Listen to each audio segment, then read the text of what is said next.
कई बड़े बड़े शब्द आप लोग सुनते हो, आत्म साक्षात्कार, ईश्वर साक्षात्कार, परमात्मा का साक्षात्कार। और हमें लगता है कि ये कुछ लोगों के लिए ही है ना, ये सभी लोगों के लिए है। क्योंकि मनुष्य जन्म लेता ही इसलिए है कि उसका जीवन भरा पूरा हो, परिपूर्ण हो। आओ, सबसे पहला पड़ाव मानव दर्शन, उसे समझ लेवे। जब तक मानव का दर्शन ठीक से नहीं, तब तक मानव का धर्म समझेगा नहीं। और जब तक धर्म के रास्ते पर चलोगे नहीं, तब तक ईश्वर का दर्शन होगा नहीं। और ईश्वर का दर्शन जब तक नहीं, तब तक ईश्वर भक्ति और जीवन मुक्ति संभव नहीं। इसीलिए आवश्यक है, परम आवश्यक है, मानव का दर्शन किया जाए। अब मानव का दर्शन करने हेतु सबसे पहली आवश्यकता है कि मानव चाहता क्या है, मानव की चाहत क्या है, मानव की दौड़ किस लिए है, मानव भाग क्यों रहा है, मानव जी क्यों रहा है। जन्म से लेकर मृत्यु तक मानव आखिरकार क्या चाहता है, उसका अल्टीमेट गोल क्या है। मानव चाहता है आनंद, हैप्पीनेस। आप सभी अपने हृदय में झांक कर देखो, आंखें मूंद कर अपने से पूछ कर देखो, आप चाहते क्या हो। आपको जवाब आएगा आनंद। चाहे आप पैसे की बात कर लो, रिश्तेदारों की बात कर लो, चाहे किसी लंबी यात्रा की बात कर लो, वर्ल्ड टूर की बात कर लो, या फिर चांद पर पहुंचने की बात कर लो।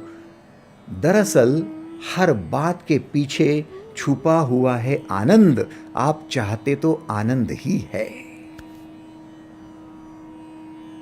24 घंटे आप रो नहीं सकते, 24 घंटे आप परेशान नहीं रह सकते, 24 घंटे किसी का खून नहीं कर सकते, 24 घंटे किसी को आप लूट नहीं सकते, लेकिन 24 घंटे आनंदित रहना चाहते हो, ये मात्र बात पक्की है। एग्रीड? क्यों? क्योंकि आनंद आपका मूल स्वभाव है। मानव दर्शन करो तो सही, आपका मूल स्वभाव क्या है? आनंद। और इसी आनंद के चलते आप अपने जीवन में हर बात करना चाहते हो। कई बार तो देखा जाता है कि जहां आनंद नहीं होता, वहां से आप दूर चले जाते हो। पढ़ाई करने गए थे, आनंद ही नहीं आया यार, छोड़ दी। यात्रा में गए थे, बिल्कुल आनंद नहीं था, वापस आ गए। रिश्ते जोड़ कर देखे, शादी करके देखी, बिल्कुल आनंद नहीं आया, तलाक ले ली। आश्चर्य है, ये आनंद इतना आवश्यक है? जी हां। अब आनंद क्यों चाहिए? प्रश्न तो बुनियादी है। स्वाभाविक है कि आप आनंद क्यों चाहते हो, क्या राज है उसके पीछे। आनंद का मतलब है आपके भीतर जो ऊर्जा है, उस ऊर्जा का रेचन हो जावे, उसे आउटलेट मिले। आनंद का मतलब है आप जितनी ऊर्जा इकट्ठा करते हो, नींद में, भोजन करने से, श्वास लेने से, वो सारी ऊर्जा जो आपके भीतर है, उसका रेचन होता जावे, उसको आउटलेट मिलता जावे, वो ऊर्जा खर्च होती रहे। इसलिए आप आनंद का पक्ष लेते हो, क्योंकि आनंद का मतलब सीधा है ऊर्जा का रेचन। अब ऊर्जा का रेचन यदि करना ही है, हमारी ऊर्जा को खर्च करना ही है, तो हम क्या इलेक्ट्रिसिटी के पावर स्टेशन हैं कि पावर स्टेशन से ऊर्जा निकली और कहीं पर पहुंच गई, वैसे हमने ऊर्जा खर्च कर दी? नहीं, रुको। आपकी ऊर्जा जब खर्च होती है तो उस ऊर्जा के साथ में आपके गुणों का प्रदर्शन भी होता है। बिना गुणों का प्रदर्शन किए आप ऊर्जा खर्च करना पसंद नहीं करते। कोई गायक है और अच्छा गीत गा रहा है, उसकी भी ऊर्जा उस गायन में खर्च हो रही है, लेकिन उसके गीत का आविष्कार हो रहा है, प्रदर्शन हो रहा है। ऊर्जा के साथ आपके गुण दिखाई पड़ रहे हैं कि आप गीतकार हो, आप गायक हो। कोई संगीतकार है, संगीत बजा रहा है, फ्लूट बजा रहा है, हारमोनियम बजा रहा है, तबला बजा रहा है, संगीत छेड़ रहा है। उस समय में उसकी ऊर्जा खर्च तो हो रही है, लेकिन साथ ही साथ में उसके गुण का भी उभर कर आना हो रहा है। आनंद का मतलब केवल ऊर्जा खर्च करना नहीं है, ऊर्जा के साथ गुणों का प्राकट्य करना है।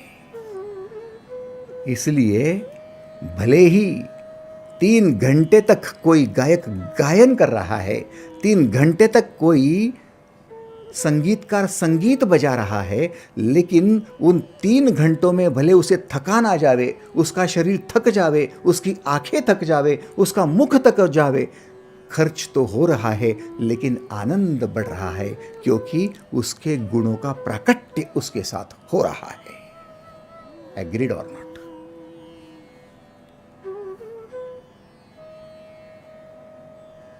कोई खिलाड़ी है, मैदान पर खेल रहा है, फुटबॉल खेल रहा है, क्रिकेट खेल रहा है, बैडमिंटन खेल रहा है, कोई ना कोई खेल खेल रहा है खिलाड़ी जो है। अब ये खिलाड़ी खेल खेलते हुए थक रहा है, थकान है, चलना तक मुश्किल हो रहा है, कदम आगे डालना तक मुश्किल हो रहा है, लेकिन फिर भी आनंदित हो रहा है। क्यों? क्योंकि गुणों का प्रदर्शन जो हो रहा है।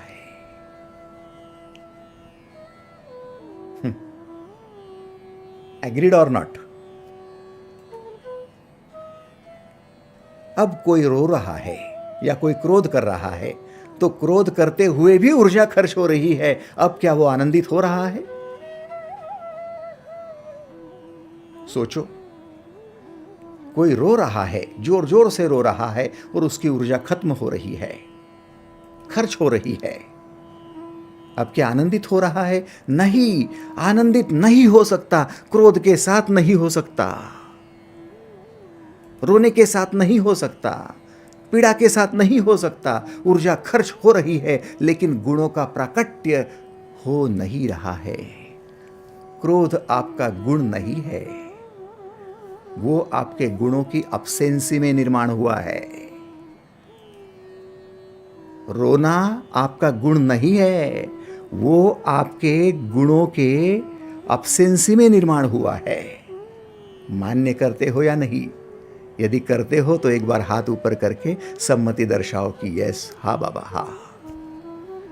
इसका मतलब ये तो पक्का हुआ कि हम कोई पावर स्टेशन नहीं है कि बिजली भेज दी किसी के घर और चली गई ऊर्जा, हो गया आनंद। अरे नहीं बाबा, गुणों के प्राकट्य के साथ जो ऊर्जा खर्च होगी उसी में केवल आनंद होगा।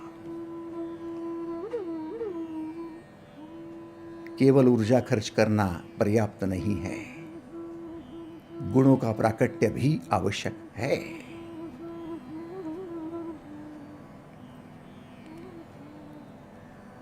और हम दरअसल सुबह से शाम तक यदि अपना मुआयना करना शुरू कर दे, अपना परीक्षण करना शुरू कर दे, खुद को एग्जामिन करे, तो हमें पता चलेगा अरे अरे अरे, ऊर्जा तो दिन भर में खूब खर्चा हुई, लेकिन गुणों का प्राकट्य होने से रहा, हो तो नहीं रहा। सुबह देखा मेरे गुण क्या नहीं थे मुझ में? थे, लेकिन उन गुणों को मैं प्रकट नहीं कर पाया। दोपहर में देखा, मेरे गुण थे, हाँ थे भीतर, लेकिन प्राकट्य नहीं हो पाया। शाम को थे, लेकिन नहीं प्रकट हो पाए। और मेरे गुण जितने प्रकट नहीं होते हैं, उतने गुण दबे रहते हैं। मेरे गुणों का सप्रेशन मेरा डिप्रेशन हो जाता है। आपके जीवन का दुख क्या है? आपके जीवन की पीड़ा क्या है? आपके जीवन का रोना क्या है? आपके गुणों को आउटलेट नहीं है। और आउटलेट कौन देगा? पड़ोसी देगा? आपकी पत्नी देगी? आपका पति देगा या बेटा देगा? नहीं, वो आपके खुद के कर्म है। मेरे कर्म मेरे गुणों का आउटलेट देने वाले यदि हो जाए तो मेरा रास्ता प्रशस्त है, और उसका नाम है धर्म। धर्म क्या है? धर्म शांति का रास्ता है। धर्म यदि शांति का रास्ता है तो धर्म आनंद का ही रास्ता है। और यदि शांति का आनंद का रास्ता है तो धर्म गुणों के प्राकट्य का रास्ता है। आपके गुणों का प्रदर्शन होना ही चाहिए। और यदि आप अपने गुणों को प्रकट नहीं कर पाओगे, अपने गुणों को यदि आप उभर कर बाहर नहीं ले आओगे, तो आपके व्यक्तिमत्व का विकास भी नहीं होगा। व्यक्तित्व का विकास, पर्सनालिटी डेवलपमेंट क्या है? ऊर्जा के साथ गुणों का प्रदर्शन शुरू कर दो, अन्यथा क्रोध का दर्शन हो जाएगा, दुखों का पीड़ा का दर्शन हो जाएगा। अर्जुन का और क्या हो रहा था? अर्जुन रो क्यों रहा था? अर्जुन पीड़ा में क्यों था? अर्जुन दुखी क्यों था? क्योंकि गुण क्या भीतर नहीं थे? थे, लेकिन उन गुणों का प्राकट्य होने से रहा था।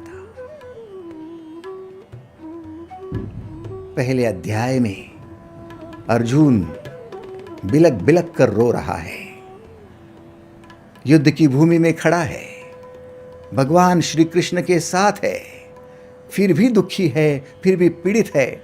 आपको यदि लगता होगा कि कृष्ण के मंदिर में जाकर मेरे दुख दूर होंगे, तो वो तो पत्थर की मूर्ति है। लेकिन साक्षात कृष्ण जिसके साथ में थे, साक्षात उसके बगल में थे, साक्षात उसके रथ के सारथी थे, वो होने के बावजूद भी ये बंदा रो रहा था। क्यों? क्योंकि उसको ईश्वर क्या है वो ही पता नहीं था, दर्शन क्या है वो ही मालूम नहीं था। यही हमारी भी होती है, ये अड़चन हमारी भी है।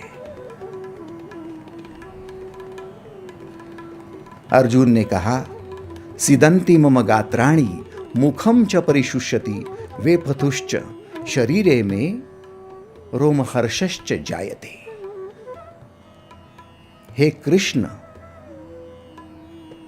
मेरे अंग शिथिल हुए जा रहे हैं, मुख सूखा जा रहा है, और मेरे शरीर में कंप एवं रोमांच हो रहा है। मुख सूखा जा रहा है, अंग शिथिल हो रहे हैं, मेरे शरीर में कंपन हो रहे हैं, क्योंकि युद्ध क्षेत्र में डटे हुए युद्ध के अभिलाषी और कोई नहीं, उसके स्वजन थे। सिदंती मम गात्राणि मुखम च परिशुष्यति वे पथुश्च शरीरे में रोमहर्षश्च जायते। प्रभु, मेरी अवस्था बड़ी ही खराब है। आपसे प्रश्न है, जब आनंद के यात्री हो, आनंद की राह पर चलना चाहते हो, सुबह से शाम तक, जब जगते हो तब से लेकर रात्रि के सोने तक, यदि आनंदित होना चाहते हो, तो ऊर्जा के साथ गुणों का प्रदर्शन क्यों रोकते हो? प्रश्न है, बुनियादी प्रश्न है। क्या हो जाता है भाई साहब? गुणों के प्रदर्शन से क्या होता है? भाई साहब, माताजी ध्यान से सुनो, दीदी, यदि आप अपने भीतर के गुणों का प्रदर्शन शुरू कर देंगे तो जो कार्य हाथ में लिया है उस कार्य की प्रक्रिया अव्वल होती जाएंगी, क्योंकि कार्य की प्रक्रिया और कुछ नहीं होती है, आपके गुणों का रिफ्लेक्शन होता है।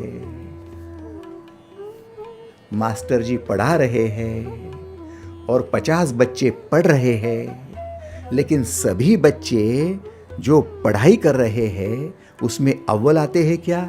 नहीं, कुछ ही बच्चे उसमें डिस्टिंक्शन पाते हैं, मेरिट आते हैं, आउट ऑफ मार्क लेते हैं, कुछ बच्चे एवरेज ले जाते हैं, कुछ फेल हो जाते हैं। ऐसा क्यों? उनकी किताबें तो सेम थी, लिखा हुआ मैटर सेम था, गाइड सेम थी, पढ़ाने वाले टीचर भी सेम थे, फिर ऐसा डिफरेंस क्यों आया? क्योंकि जिन्होंने अपने गुणों का पूरा प्राकट्य किया वे अपने गुणों के रिफ्लेक्शन से पूरी पूरी पढ़ पाए। आपकी पढ़ाई और कुछ नहीं है, आपके गुणों का रिफ्लेक्शन है बस। दर्पण में जिस प्रकार से आप अपने स्वयं की छवि देखते हो, वैसे ही आप जो कार्य की प्रोसेस करते हो, चाहे आपका प्रोफेशनल वर्क हो, चाहे आपका फैमिलियल वर्क हो, इकोनॉमिकल वर्क हो, चाहे फिर स्पिरिचुअल वर्क हो, जो भी काम हाथ में लिया है और कार्य कर रहे हो, वो कार्य इतना महत्व का होता है या आप उसमें जो गुण का प्राकट्य करते हो वो उतने महत्व के होते हैं। कार्य का दर्जा, कार्य की क्वालिटी, कार्य की श्रेणी, ये सब निहित होती है आपके गुणों के प्राकट्य में कि क्या गुण प्रकट कर रहे हो। यदि आपके सुप्त गुण प्रकट होने जावे ना तो आपका कार्य सर्वोत्तम हो जाता है। गुणों का प्राकट्य कम होता है ना तो उसका क्वालिटी कम हो जाता है, दर्जा कम हो जाता है, श्रेणी कम हो जाती है, फिर सर्वोत्तम में नहीं पहुंच पाते, आप सिर्फ उत्तम में रह जाते हो। उससे भी कम है तो एवरेज में रह जाते हो कि ठीक ठीक हुआ। आपका good, better, best, the best, ये सब किस पर निर्भर होता है? आपके गुणों के प्रदर्शन पर।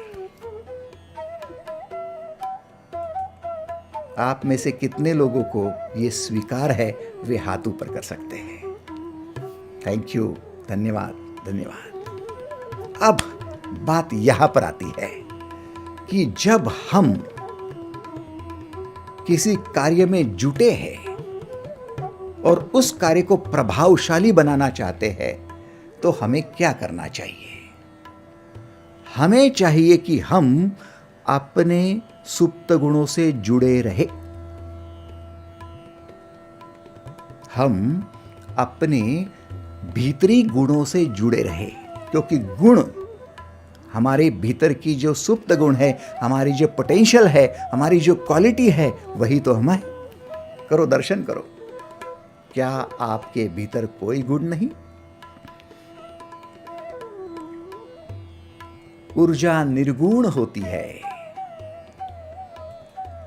ऊर्जा में कोई गुण नहीं होता, लेकिन आप सगुण है, गुणों के साथ है, इसलिए तो आप जीवित हो। उस निर्गुण ऊर्जा के साथ आपके भीतरी गुणों को प्रकट करना, निर्गुण सगुण का एकत्रीकरण करना है, उसे कहते आनंद। देखिए, यदि आपको बात जच गई है तो आप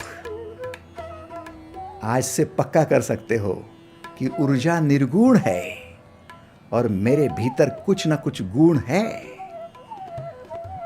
मैं सगुण हूं, मैं गुणी हूं। इस निर्गुण ऊर्जा का भीतर के गुणों से यदि एक रूप होना हो जाए तो डेफिनेटली निर्गुण सगुण का मेल मुझे आनंद देगा, और यही आनंद आप अपने जीवन में यदि उतार कर लाते हो तो वो खुशनुमा एहसास आपकी जिंदगी को खुशहाल जिंदगी बना देगा। बस अर्जुन से वो नहीं हो रहा था। सिदंती मम गात्राणि, मेरे गात्र शिथिल हो रहे, मेरे गात्र शिथिल हो रहे हैं। मुखम च परिशुष्यति, मुख सूखा जा रहा है। मेरे गात्र शिथिल हो रहे हैं, मुख सूखा जा रहा है। वे पुथुश्च शरीरे में, मेरा शरीर कंपित हो रहा है। रोम हर्षश्च जायते, मेरे रोम रोम रोमांचित हो रहे हैं, कंपित हो रहे हैं। हे प्रभु, करूं तो क्या करूं, समझ में नहीं आ रहा। भीतर से गुणी होने के बावजूद ये हो रहा है। अब बिलक बिलक कर रोने वाले, पीड़ा से भरे हुए, दुख से भरे हुए अर्जुन की क्या ऊर्जा खर्च नहीं हो रही है? क्या ऊर्जा को आउटलेट नहीं मिल रहा है? मिल तो रहा है, लेकिन आनंद नहीं हो रहा। दुख हो रहा है, पीड़ा हो रही है। अर्जुन ने आगे कहा, निमित्तानि च पश्चामि विपरीतानि केशव, न च श्रेयोनुपश्चामि हत्वा स्वजन माहवे। मैं मेरे लक्षणों को भी विपरीत ही देख रहा हूं। युद्ध में स्वजन समुदाय को मारकर कल्याण भी नहीं देख रहा हूं। मेरे लक्षण भी तो विपरीत है। जैसे आप कहते हो ना, मेरी आंख फड़फड़ कर रही है, जैसे आप कहते हाथ खुजला रहे हैं, जैसे कह रहे कि पैर गलत पड़ रहे हैं, जैसे कह रहे नहीं नहीं नहीं मुझे डर लग रहा है, मेरा मुख सूखा जा रहा है, गला सूखा जा रहा है, तो ये सारा मुझे अनिष्ट लग रहा है, अशुभ लग रहा है। आपके भीतर में कुछ न कुछ गड़बड़ है। जिस अशुभ को बाहर ढूंढ रहे हो मेरे भाई, वो कहीं भीतर तो नहीं। निमित्तानि च पश्चामि विपरीतानि केशव। हे केशव, जो कुछ विपरीत हो रहा है, अनिष्ट हो रहा है, ये कुछ अच्छा नहीं हो रहा है, मुझे समझ नहीं रहा है। न च श्रेयोनुपश्चामि हत्वा स्वजन माहवे। मेरे सामने जो स्वजन समुदाय है, उनको मारकर कहा कल्याण मुझे दिख रहा है, तो कुछ भी नहीं है। अब ये बड़ी महत्व की बात है। हम अपने जीवन में अपने गुणों का विकास करें, हम अपनी ऊर्जा के रेचन के साथ गुणों का प्रदर्शन करें, व्यक्तित्व का विकास होता जाएगा। केवल व्यक्तित्व का विकास होगा नहीं, कार्य की कुशलता बढ़ती जाएगी। जो कार्य हम कर रहे हैं, उस कार्य की प्रोसेस में फोकस कर पाएंगे। Focus on process, yes, I am focused person. उस कार्य की प्रोसेस में प्रेम करना शुरू कर दोगे, लव यू प्रोसेस। प्रोसेस के साथ प्रेम हो जाएगा, क्योंकि प्रोसेस आपके कार्य की प्रक्रिया एक जरिया है आपके गुणों को प्रदर्शित करने का। मैं यदि अभी आपके साथ बातें कर रहा हूं, तो ये सारी बातें कहां से आ रही है? मेरे भीतर ये गुण होना चाहिए। एग्रीड और नॉट? मेरे कार्य की जो कुछ भी प्रोसेस हो रही है अभी, इसी वक्त, वर्तमान में, ये प्रोसेस और कुछ नहीं है, ये गुणों का प्रदर्शन जो है। और आप अपने गुणों को जितना आउटलेट देंगे, उतना ही आपकी प्रोसेस अच्छी होती जाएंगी, आपकी क्वालिटी बढ़ती जाएगी। गुड से बेटर, बेटर की बेस्ट, बेस्ट से दी बेस्ट, और आप क्वालिटेटिव पर्सन कहलाएंगे। आपकी कीर्ति क्या होती है? आपका चेहरा सुंदर है, ये कीर्ति है आपकी। आपकी नाक सीधी सीधी है, ये कीर्ति है आपकी। आपकी आंखें हिरनी जैसी है, ये कीर्ति है आपकी। आपका चेहरा बड़ा सुंदर है, आप वर्ण से बिल्कुल गोरे हो, ये कीर्ति है आपकी। अरे नहीं भाई, ये कीर्ति नहीं है। एपीजे अब्दुल कलाम बड़े सुंदर थे, नहीं, एपीजे अब्दुल कलाम चाहे एक मजदूर के बेटे रहे, चाहे उनको कितनी भी तकलीफ़ों का सामना करना पड़ा, लेकिन हमेशा ध्यान अपने भीतरी गुणों पर था और गुणों का प्रदर्शन आजीवन करते रहे। इसलिए वे लोगों में क्वालिटेटिव होने की वजह से कीर्तिमान हो गए। एग्रीड और नॉट? तो भाई साहब, बात तो ये पक्की हो गई कि हमें अपने गुणों के साथ ही जुड़ा रहना चाहिए और किसी बात से जुड़ने की जरूरत है ही नहीं। सूर्य आपसे नहीं जुड़ा है, पृथ्वी से नहीं जुड़ा है, पृथ्वी सूर्य से जुड़ी है। सूर्य मंगल से नहीं जुड़ा है, शुक्र से नहीं जुड़ा है, गुरु से नहीं जुड़ा है, नेपच्यून से नहीं जुड़ा है, सूर्य के साथ ये जुड़े हुए हैं। क्या आपको लगता है पृथ्वी नहीं रहेगी तो सूर्य नहीं रहेगा? नहीं, सूर्य नहीं रहेगा तो पृथ्वी खत्म हो जाएगी। मानते हो या नहीं? वैसे आपको यदि लगता हो कि आप इस काम की वजह से जुड़े हो, इस व्यक्ति से जुड़े हो, उस व्यक्ति से नहीं, आप अपने गुणों के कारण जुड़े हो। सूर्य अपने गुणों के कारण सब में प्रतिष्ठित हुआ है, कीर्तिमान हुआ है। आपको भी अपने गुणों से जुड़ा रहना अनिवार्य है।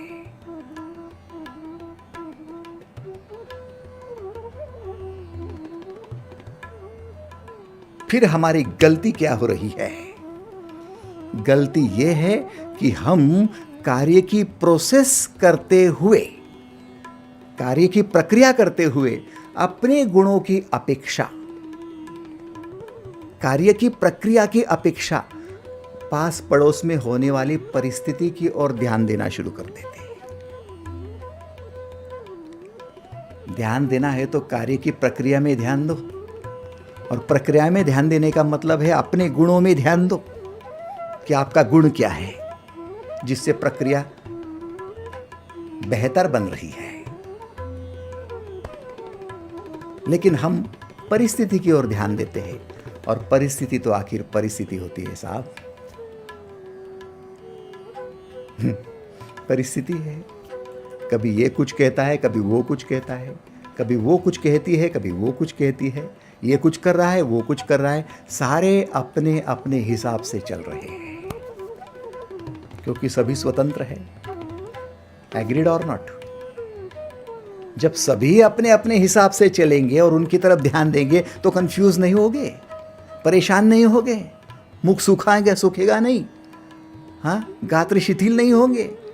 सोचो ना, सिदंती मम गात्राणि मुखम च परिशुष्यति। क्यों नहीं होगा ये सब?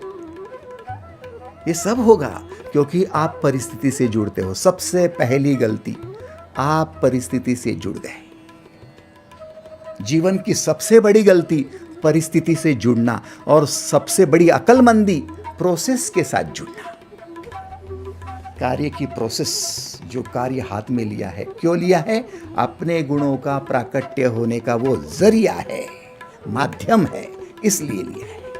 अब जिसके पास कार्य ही नहीं है, तो कार्य की प्रक्रिया ही नहीं है, उन्होंने अपने आप को रिटायर्ड घोषित किया हुआ है, वे तो परिस्थिति से जुड़ेंगे ही और रोएंगे ही, क्योंकि परिस्थिति रुलाती है और प्रोसेस हंसाती है।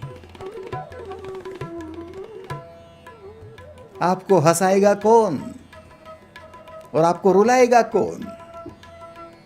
आपको जीवन में एक ही चीज रुलाएंगी जिसका नाम है परिस्थिति, और आपको जीवन में एक ही चीज हंसाएगी, उसका नाम है कार्य की प्रक्रिया। पेरेंटिंग कर रहे हो, बच्चों को संभाल रहे हो, प्रोसेस में लग जाओ ना। परिस्थिति को क्या देखते हो? अरे आजकल के बच्चे सुनते ही नहीं हैं, मानते ही नहीं हैं, हाँ? अपने आप को बड़े होशियार समझते, एजुकेटेड समझते। वो परिस्थिति है, आप ध्यान मत दो, आपको कोई लेना देना नहीं है। आप अपनी पेरेंटिंग शुरू रखो, शो मस्ट गो ऑन। चलते रहो, प्रोसेस के साथ चलते रहो। चरैवेति चरैवेति चरैवेति। क्यों? क्योंकि प्रोसेस एक जरिया है आपके गुणों का प्रकट करने का।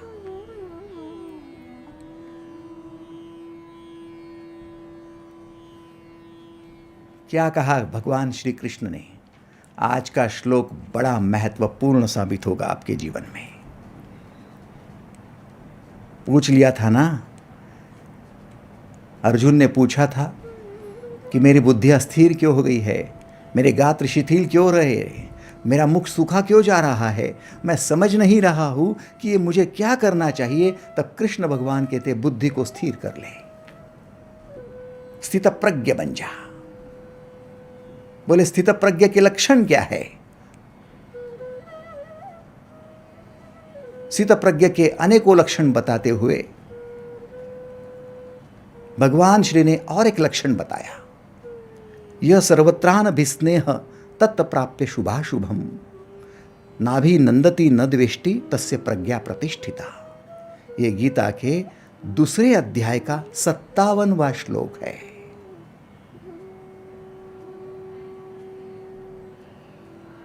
आपने 55 और 56 ये दोनों श्लोकों का अच्छे से अध्ययन किया। आज अब समझ लो 57वां श्लोक क्या कह रहा है। यह सर्वत्रानभिस्नेह तत् प्राप्य शुभाशुभम नाभि नंदति न द्वेष्टि तस्य प्रज्ञा प्रतिष्ठिता। क्या है इसका अर्थ? जो पुरुष सर्वत्र स्नेह रहित हुआ, उस शुभ या अशुभ वस्तु को प्राप्त होकर ना प्रसन्न होता है ना द्वेष करता है, उसकी बुद्धि स्थिर है। शांति से समझिए। या सर्वत्रानभिस्नेह, जो व्यक्ति सर्वत्र स्नेह से रहित है, तत् प्राप्य शुभाशुभम, शुभ और अशुभ वस्तु को प्राप्त होता हुआ भी नाभि नंदति न द्वेष्टि, ना वो प्रसन्न होता है ना वो द्वेष करता है। तस्य प्रज्ञा प्रतिष्ठिता, उसकी बुद्धि प्रतिष्ठित माने स्थिर हो जाती है। अब आप इन बातों को गौर करें। सबसे पहले समझ लेवे कि आप स्नेह किसे करते हो और किसे करना चाहिए। मैं मेरे पत्नी को बड़ा स्नेह करता हूं। क्या पत्नी मेरा गुण है? मैं मेरे बेटे से बड़ा स्नेह करता हूं। क्या बेटा मेरा गुण है? मैं मेरे दोस्त को बड़ा स्नेह करता हूं। दोस्त आपका गुण है? नहीं, ये तो परिस्थिति के अंग है। आप यदि सर्वत्र सभी को स्नेह करना शुरू कर देवे तो जिनके साथ जुड़ जाएंगे वे कभी आपको शुभ संकेत देंगे, कभी अशुभ संकेत देंगे। जब पत्नी आपकी हाँ में हाँ मिलाएगी तो आपको लगेगा सब शुभ संकेत है, आज अच्छा दिन जाने वाला है। पत्नी आपके मन के विरुद्ध चलना शुरू कर देगी तो आप बड़ा अशुभ हो रहा है, आज तो बिल्कुल मानने को तैयार नहीं है। शुभ अशुभ की ये झगड़े में आप हमेशा अटकते हो। रास्ते के लिए एग्जाम में दो दोस्त जा रहे हैं। रास्ते में बिल्ली रास्ता काट जाती है। अब एक दोस्त रोने लगा, अरे बिल्ली ने रास्ता काट लिया, अशुभ होने वाला है, अशुभ होने वाला है। अब उसे अशुभ लगता है। क्यों? क्योंकि उसका ध्यान एग्जाम की ओर नहीं है, उसका ध्यान अपनी प्रिपरेशन की ओर नहीं है, उसका ध्यान सॉल्यूशन की ओर नहीं है, प्रोसेस की ओर नहीं है, परिस्थिति की ओर है। रास्ता काट लिया बिल्ली ने। थोड़ा ध्यान दीजिए, जो परिस्थिति के साथ जुड़ जाते हैं उनके लिए अशुभ संकेत जो परिस्थिति के साथ जुड़ जाते हैं उनके लिए शुभ संकेत।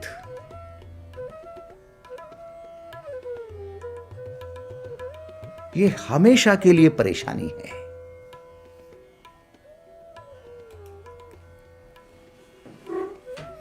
आप सभी को आवाज ठीक से आ रही है? ओके। थोड़ा पावर कट होने की वजह से आपको तकलीफ झेलनी पड़ेगी कुछ समय के लिए, प्लीज।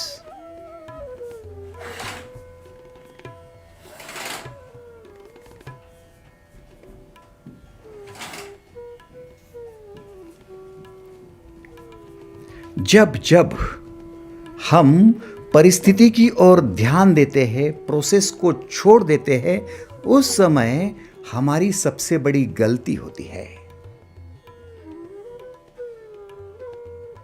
परिस्थितियां एक जैसी नहीं रहती। जो आपका है वो आपका नहीं रहता। जो आपको प्रेम करता है वो आपका द्वेष करना शुरू कर देता है। जो आपका पक्ष में होता है वो आपके विरुद्ध होना शुरू कर देता है। आपको कभी शुभ दिखाई देता, कभी अशुभ दिखाई देता, क्योंकि आप सर्वत्र स्नेह करने की चेष्टा करते हो। यह सर्वत्राभिस्नेह तत् प्राप्य शुभाशुभम, वह शुभ अशुभ होना ही है।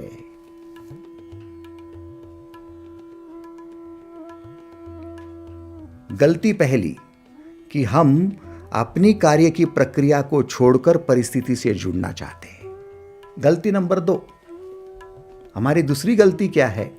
हम परिस्थिति को प्रतिकूल मानने की धारणा कर बैठते हैं। जब हम परिस्थिति के साथ जुड़ जाते हैं और परिस्थिति में कोई हमारा विरोध करता है, परिस्थिति में कोई हमारे विपरीत खड़ा होता है, युद्ध की भूमि में जैसे अर्जुन के खिलाफ उसके स्वजन खड़े थे तो उसे लग रहा था कि सब अशुभ अशुभ हो रहा है। मेरे पितामह मेरे खिलाफ खड़े हैं,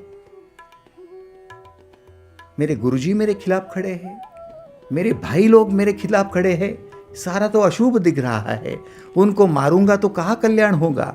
ध्यान दो, जब आप परिस्थिति के साथ जुड़ जाते हो तो पहली गलती करते हो, और परिस्थिति को प्रतिकूल मानने की चेष्टा करते हो तब दूसरी गलती करते हो। क्योंकि परिस्थिति जब प्रतिकूल है ऐसी धारणा मन में हो जाती है, तब आप मैं कुछ नहीं कर पाऊंगा क्योंकि सब कुछ प्रतिकूल है, आई कांट डू, ऐसा नेगेटिव विचार मन में आना शुरू होता है। एग्रीड और नॉट? कर तो रहे थे आप अपना काम, थे तो आप अपने वर्किंग प्रोसेस में, लेकिन परिस्थिति की तरफ क्या ध्यान दे दिया, और परिस्थिति को देखकर आपके खिलाफ कुछ हो रहा है, ये देखकर वो प्रतिकूल है ऐसा आपने मन में ठान लिया, और अंदर से आवाज आई, उसका रिफ्लेक्शन आया, उसका आपका प्रतिसाद आया, मैं नहीं कर पाऊंगा, आई कांट डू।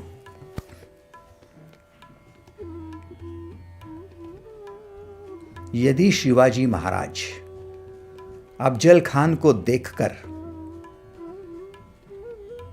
अपनी प्रोसेस को छोड़कर विचलित होते तो क्या होता? उनके भीतर से आवाज आती, इतना बड़ा अफजल खान मैं नहीं कर पाऊंगा, उसके साथ युद्ध नहीं कर पाऊंगा, आई कांट डू, इम्पॉसिबल है। दोस्तों, यदि ऐसा होता और शिवाजी महाराज यदि अपनी प्रोसेस से दूर हो जाते तो अफजल खान का वो कभी वध नहीं कर पाते। एग्रीड और नॉट? सोचिए।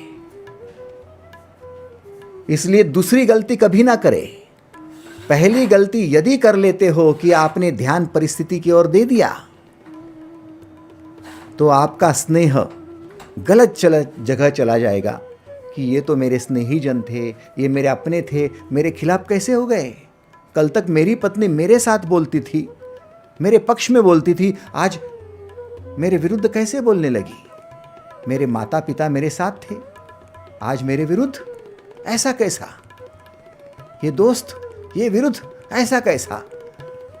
सोच लीजिए सर। यदि आप परिस्थिति के साथ जुड़ोगे तो पहला कदम गलत पड़ा। परिस्थिति की प्रतिकूलता को आंकने लगोगे और परिस्थिति प्रतिकूल ही रहेगी ऐसी धारणा करने लगे तो फिर मैं कुछ नहीं कर पाऊंगा।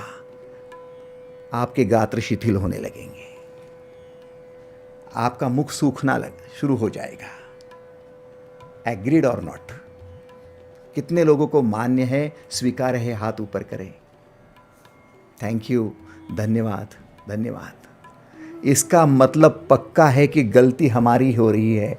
मानव का दर्शन करो सर, ये मानव गलत जगह जा रहा है।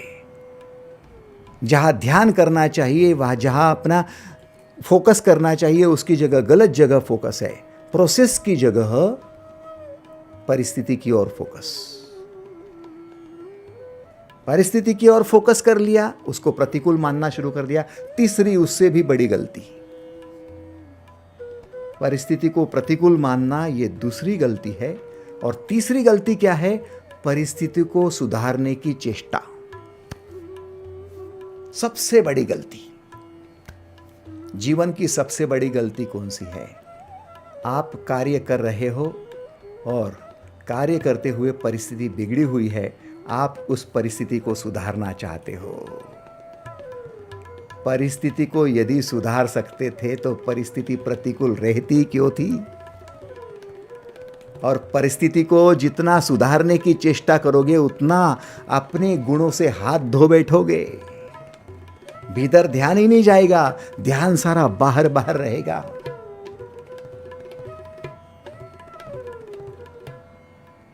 जितना परिस्थिति को सुधारने की चेष्टा करोगे उतना जिसने परिस्थिति को बिगाड़ा है उसके साथ दो हाथ करने शुरू कर देंगे। अनबन शुरू हो जाएगी, झगड़ा शुरू कर देंगे, डिबेट शुरू कर देंगे। देखते देखते हाथापाई शुरू हो जाएंगी, देखते देखते मारपीट भी शुरू हो जाएंगी। एग्रीड और नॉट? जब झगड़े होते हैं तब आपके स्टेटमेंट क्या होते हैं? मैं कोई झगड़ा करने नहीं गया था, मैं तो समझाने गया था। लेकिन कहाँ समझता है वो?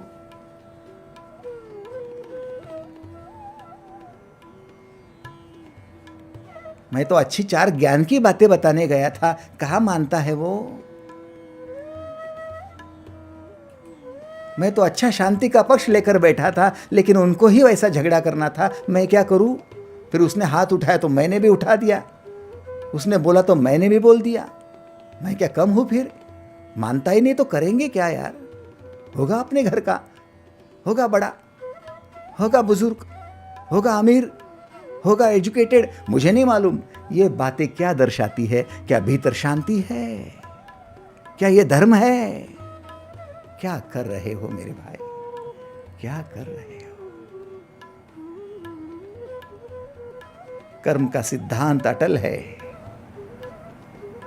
हे अर्जुन, तू जो कर रहा है तुझे ही पता रही, तू क्या कर रहा है?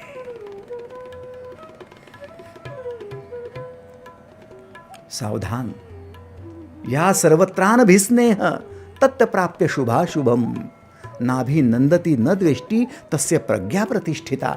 तेरी बुद्धि को यदि स्थिर करना है तो इस शुभ अशुभ के झगड़े से बाहर आ। कुछ शुभ नहीं देखना है, कुछ अशुभ नहीं देखना है। और कोई तेरा पक्ष लेता है तो कोई प्रसन्न नहीं होना है, और कोई तेरे विपरीत बोलता है तो कोई द्वेष नहीं करना है, क्योंकि परिस्थिति के साथ जुड़ना ही नहीं है। जुड़ना तो अपने गुणों के साथ है। मेरे गुण है, वही तो मेरा भगवान है। एग्रीड और नॉट? आपके भीतर से आपके गुण प्रकट होते हैं। वो क्या होते हैं? भगवान को देखा है?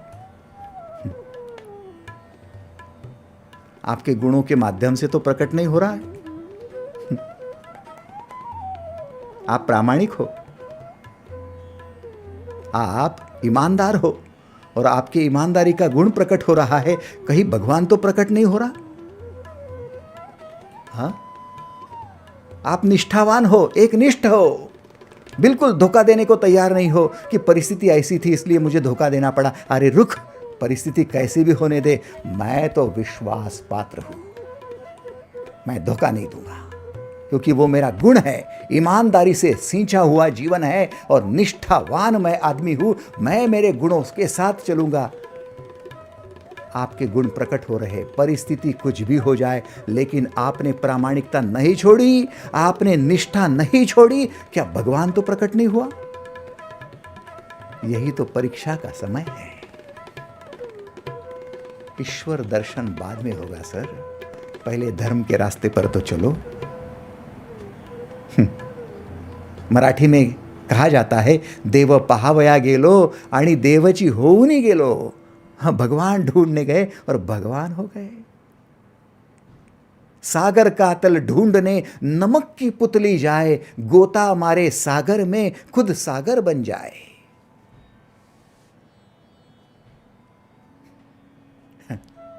नमक की पुतली को लगा चलो सागर का तल ही ढूंढ लेते हैं, ऐसा गोता मारा कि वो खत्म हो गई।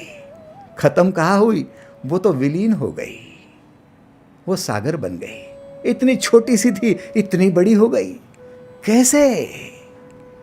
अपने गुणों की परछाई बनके।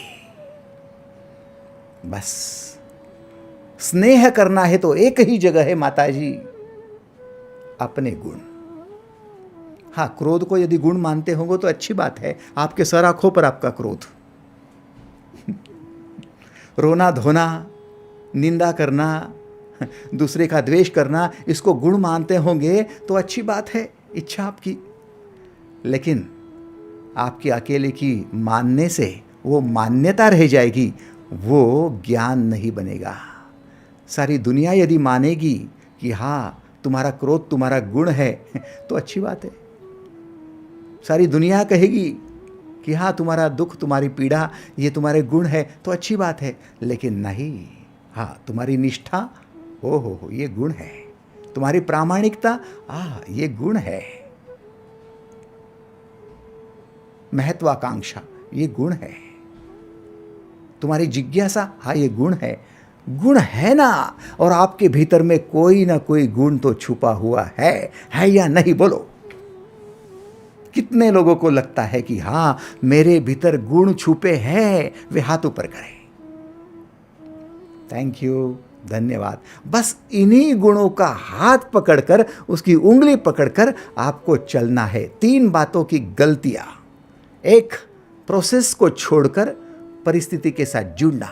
नंबर 2, वो परिस्थिति प्रतिकूल है ऐसी धारणा मन में कर लेना। नंबर 3, उस परिस्थिति को सुधारने की चेष्टा करना। हाथ में कुछ नहीं आने वाला अर्जुन, कुछ नहीं आने वाला भैया। मैं भी शांति का प्रस्ताव लेकर पहुंचा था, धृतराष्ट्र के दरबार में पहुंचा था, वहां भीष्म पितामह भी थे। ये जितने लोग तू यहां देख रहा है ना युद्ध में, गुरु द्रोणाचार्य, कृपाचार्य, ये सभी थे वहां। ये दुर्योधन था, उसको मैंने समझाया था कि भाई गलती मत कर, मारा जाएगा युद्ध में, अपने कुल के साथ तेरा नाश हो जाएगा। कहाँ सुनता है? परिस्थिति को सुधारने की चेष्टा मैंने कर ली है और मैंने वो देख लिया है कि वो नहीं होता। यदि आप अपने गुणों के साथ बर्ताव करते हो और अखंड चलते रहते हो तो मार्ग आपको मिल जाता है। यह है आनंद का मार्ग, और क्या है? यहा सर्वत्रानभिस्नेह तत्य प्राप्य शुभाशुभम नाभि नंदति न द्वेष्टि तस्य प्रज्ञा प्रतिष्ठिता। 57वां श्लोक, दूसरे अध्याय का। सोचो, आपको क्या लगता है भगवान ऐसे कैसे बोल रहे कि अरे किसी से स्नेह ना करो, अरे कोई शुभाशुभ को मत देखो? हाँ यस, क्योंकि आप गलत जगह देख रहे हो। स्नेह करना है लेकिन भीतर। जबकि जरा सी गर्दन झुका ली और खुद का दीदार हो गया। खुद का माने खुद के गुणों का दीदार हो गया। ये गुणों का दीदार करना आपका कर्तव्य जो है, गुणों का साक्षात्कार है। स्नेह करो अपने गुणों से, ढूंढो आपके गुण क्या है। आज लिस्ट बना लेना, लिस्ट बना लेना। यदि जुड़ना है तो परिस्थिति से मत जुड़ो, हैंडल परिस्थिति को करने की चेष्टा मत करो, परिस्थिति को सुधारने की चेष्टा तो बिल्कुल मत करो। फिर क्या करो? पहला कदम रखो, फर्स्ट। पहला कदम कौन सा है?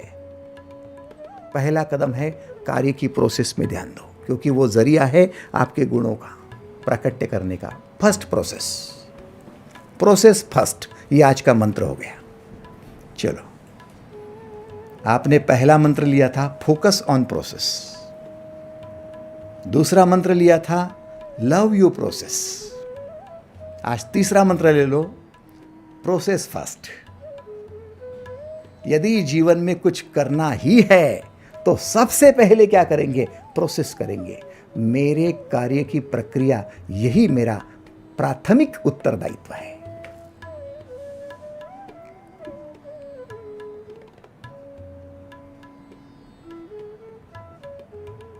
भाई साहब ऐसा क्यों? अरे वो जरिया है ना गुणों को प्रकट करने का। आप लिख रहे हो, आप में कुछ न कुछ गुण है इसलिए तो लिख रहे हो। आप सुन रहे हो, कुछ न कुछ गुण है इसलिए तो सुन रहे हो। जिज्ञासा कैसे उभर कर आ रही है? अरे और बताओ ना दादा, और क्या है? मजा आ रही है, और सुनाओ, कुछ काम भी होगा। अरे रुक यार, पहले सुनने तो दे। जिज्ञासा है। तो ये जिज्ञासा का गुण कैसे आया? आप अपने वर्किंग प्रोसेस में हो इसलिए। एग्रीड?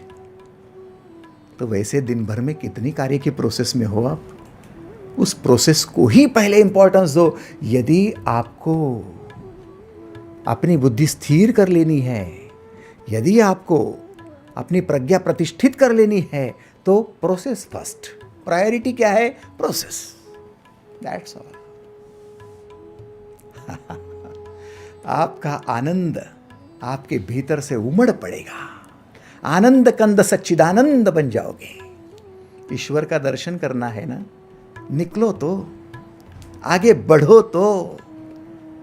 गूंगे का गुड़ है, बस खाते जाओ। कैसा है? मीठा है? अरे भाई बोल भी नहीं सकता, ऐसा है। मिठास का वर्णन कैसे किया जाए? वैसे आपके भीतर से जो गुण उमड़ कर बाहर आएंगे, उसका वर्णन किया कैसे जाए? प्रोसेस से जुड़ जाओ। अरे नहीं, प्रोसेस करने से पैसा मिलेगा। अरे वो पैसा छोड़, तू प्रोसेस में तो एंजॉय कर। Process first. एग्रीड और नॉट? माताजी, आपने आपके बच्चों को जन्म दिया। 1 साल का था, 2 साल का था, 5 साल का था, 10 का, 15 का, 20 का, 25 का। बच्चा बड़ा होते जा रहा है, 25 साल का हो गया है। कुछ माताएं यहाँ बैठी हैं, उनके बच्चे भी 30-30, 40-40 साल के हो गए हैं। लेकिन आप जैसे उन बच्चों को लेकर अपनी प्रोसेस कर रहे हो मातृत्व की, क्या आप आनंदित नहीं हो? आनंदित हो या नहीं हो? लेकिन जैसे जैसे परिस्थिति की तरफ ध्यान दिया, अरे मेरा बेटा पहले सुनता था, अब सुनता ही नहीं है।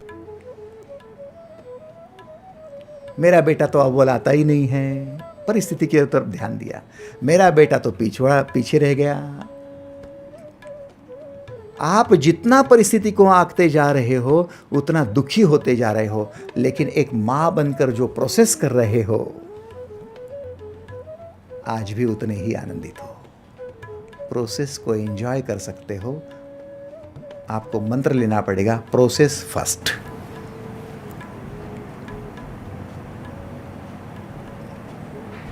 यदि आपने ये मंत्र पक्का कर लिया, तो प्राथमिकता क्या हो गई? कार्य की प्रक्रिया। फिर कार्य की प्रक्रिया, यदि पहला आपका पड़ाव हो गया, तो दूसरा पड़ाव क्या रहेगा? कार्य की क्वालिटी, कार्य का दर्जा। यदि प्रक्रिया को प्राथमिकता देते हो, तो दूसरा स्थान देंगे क्वालिटी को।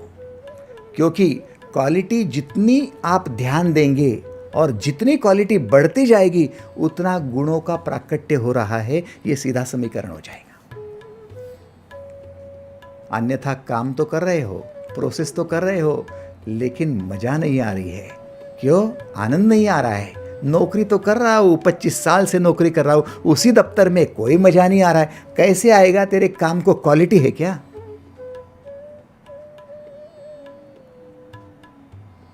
हाँ, अरे वो सास ने कहा इसलिए रंगोली निकाल रही हूं, क्या करना है निकाल लो अपना कुछ, चलो। आनंद आएगा? नहीं आएगा, वो फॉर्मेलिटी बन जाएगी, पैशन नहीं बन पाएगा। क्यों? क्योंकि क्वालिटी की तरफ ध्यान ही नहीं दिया। और क्वालिटी की तरफ ध्यान देते तो क्या होता था? अपने भीतर के गुणों को मार्ग मिलता था, रास्ता मिलता था, प्रकट होने का बहाना मिलता था, और वो प्रकट होता तो ऊर्जा के साथ गुण प्रकट होने से आनंद आता, वो आनंद आता था।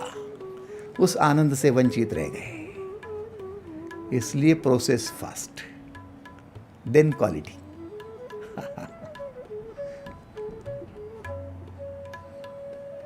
प्रोसेस फर्स्ट देन क्वालिटी, बस ये मंत्र रहा आपका। ऐसे कितने सदस्य हैं जिनको लगता है कि यस, इस मंत्र को जपना ही चाहिए? वे हाथ ऊपर करें। थैंक यू, धन्यवाद, thank you, thank you, thank you. जपात सिद्धि न संशयः। आप इस मंत्र का जितना जाप करते जाओगे उतनी सिद्धि पाते जाओगे। स्वाभाविक है, क्योंकि ये मंत्र आपके भीतर रोम रोम में बसता जाएगा, खून के कतरे कतरे में एक रूप होता जाएगा, और आपके प्राण प्राण में दौड़कर आपके शरीर को उत्साहित करता जाएगा। Process fast then quality.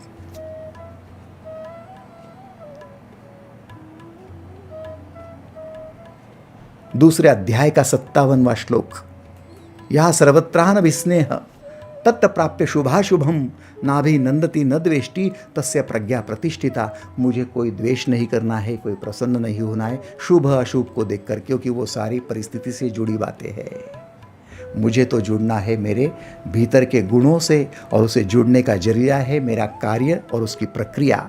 इसलिए मेरा मंत्र है प्रोसेस फर्स्ट देन क्वालिटी, क्योंकि क्वालिटी की तरफ ध्यान देंगे तो मेरे गुणों को और ज़्यादा उभार कर बाहर लाऊंगा। आज के लिए बस इतना ही। धन्यवाद।